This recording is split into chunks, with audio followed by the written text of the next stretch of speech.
My fellow Jamaicans, good afternoon. Today should be a day of celebration. For those of you who are just joining, welcome. I say today should be a day of celebration because for the first time in 30 years, Jamaica will see homicides at the end of the year around 700.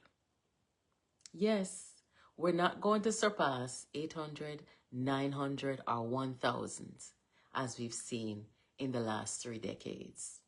So today should be a big day of acknowledgement and celebration.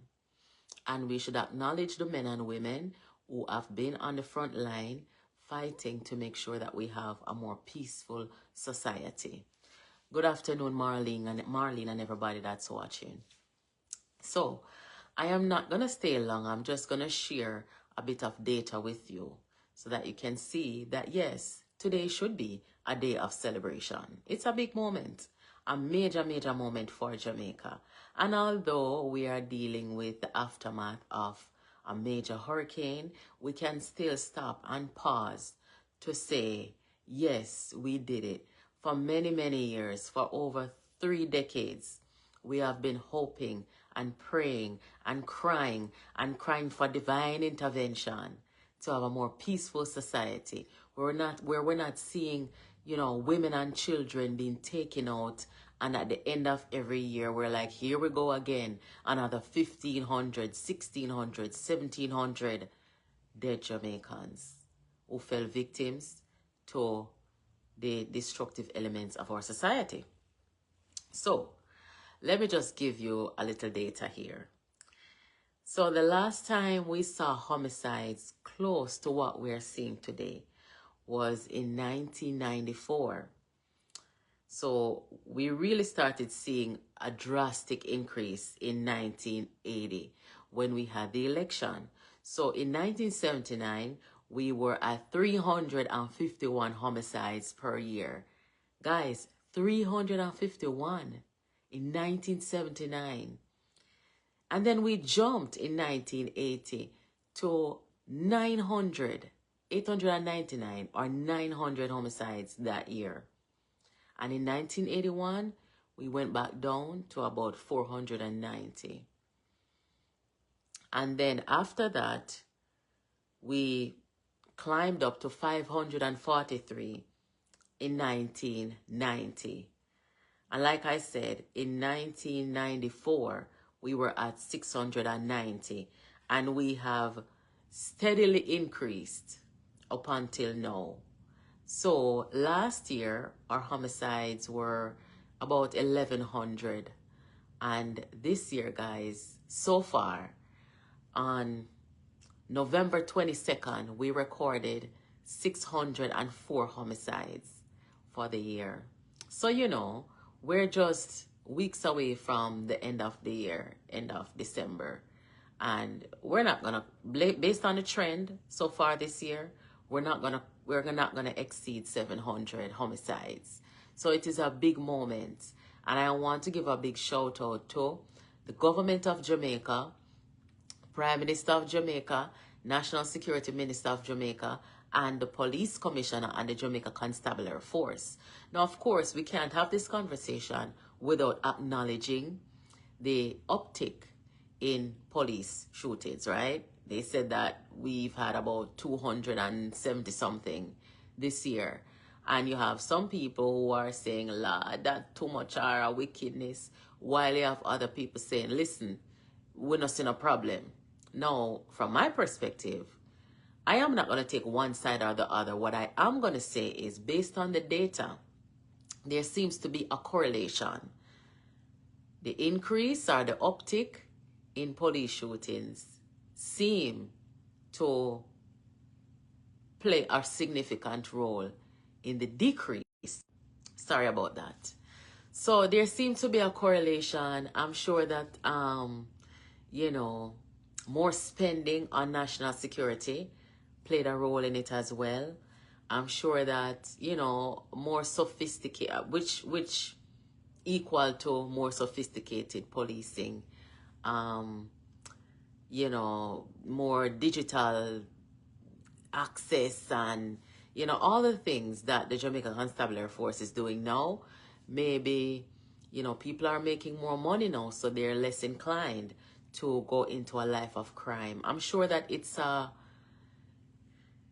bunch of stuff. It's not just one thing. It's not just what the police them are do when them dip on the road. We also have, in the last week alone, we saw where police officers were taken out in the line of duty. So, you know, but I just want to stop to say, Lexi, hi. Lexi say Melissa decreased it. Yes, that's partly something to do with it, because I think Melissa came October 28th. So we have not heard about a lot of homicides since then, even though we had 2 police officers die in the line of duty off Walton Park Road just in the last week, right?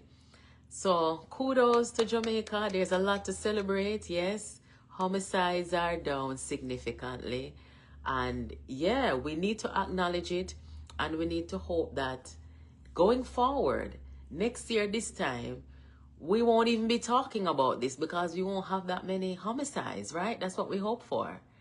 So let's continue to pray, and let's continue to promote a more peaceful society, more competent, you know, elected officials. Yes, because when you have competent people running your country and your national security ministry, you have, you know, a more peaceful society.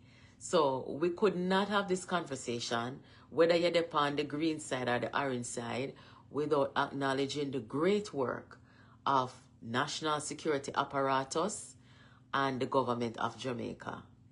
We have to tell them they're doing a good job, because when we were waking up every January morning to 1,400, 1,700 homicides, we cuss the government. I used to cuss the government.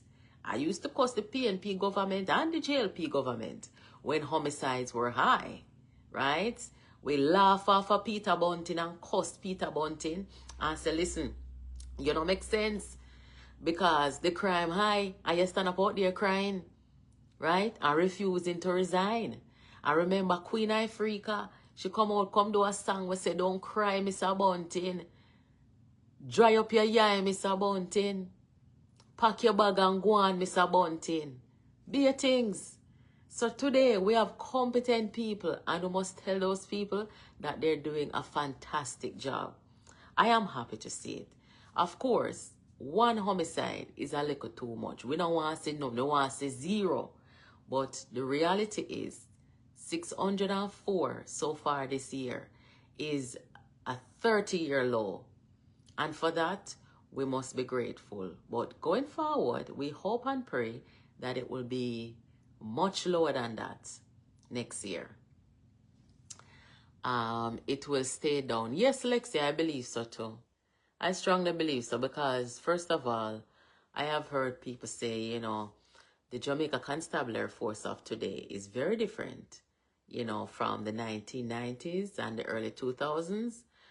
And, you know, I've heard a lot of people living abroad, in the United States, for example, and even the UK, saying that, you know, you have some guy on the loose who take out people and do the things them.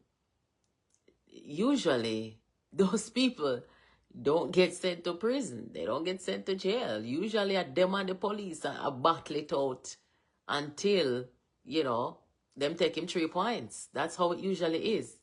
So, many people have said that Jamaica has been soft on crime for a very long time, even though we've had our human rights issues and our, you know, extrajudicial issues, you know, has been debated over time. But I think Jamaica today is much more tougher on crime. I think the government of the day, them understand that there is no lowering crime without big spending. And they have spent big. And here we are. So that's all I come by here to say today. I thank you guys for listening. Have a wonderful day, and tell a friend to tell a friend that Jamaica is going to make history. Yes, we're going to make history at the end of the year. Homicides will not exceed 700, and it has been 30 years since we have seen those numbers. Have a nice day, guys. Thank you for stopping by.